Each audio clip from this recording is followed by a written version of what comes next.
O mga around Metro Manila kayo, tapos malapit kayo rito, subukan nyo try. Kahit mga 2 araw siguro, try nyo. Sarap. Yan, tamang pakikipaglaro kami sa mga bata. Lalo na yung bunso ko, grabe. Tuwan-tuwa siya dyan. Yan, laro muna kami ng hangin.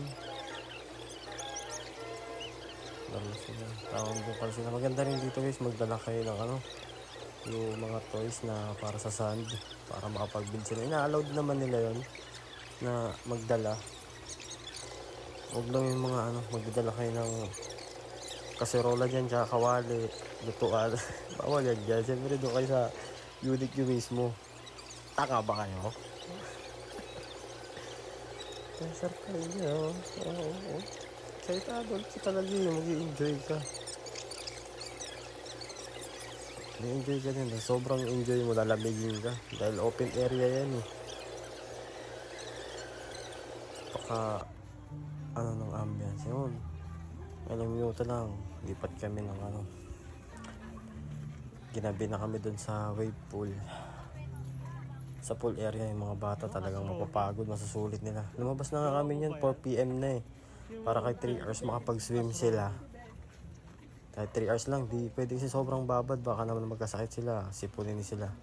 Kaya okay lang yung ganung oras. Buti nga nakisama yung panahon, medyo makulimlim lang ng oras na yun.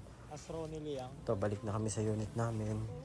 Ganda kahit dyan sa hallway nila, ganda ng pagkaka-setup nila. Diba? Pak. Sarap. Pati hangin dyan, presko. Diyan. Maligaw-ligaw pa, mga mokong. Tama. Hindi sila dumiretso. Tsaka guys, bago kayo umakyat ng unit nyo, kailangan tuyo kayo kahit papano kasi hindi kayo papapasukin sa unit nyo pag basa kayo. So yan, sacrifice namin yung 2 towel. Patuyo. Ito si Mrs. tamang na siya. Saing. Nagbaon kasi kami dyan ng bigas para kahit papano. Siyempre, mga tipid-tipid man lang, guy. Diba? Tos gas na nga sa check-in eh. Sa food eh. Medyo, naman natin, kalkulahin natin yung pera natin kung saan napupunta. Yung sa pagkain.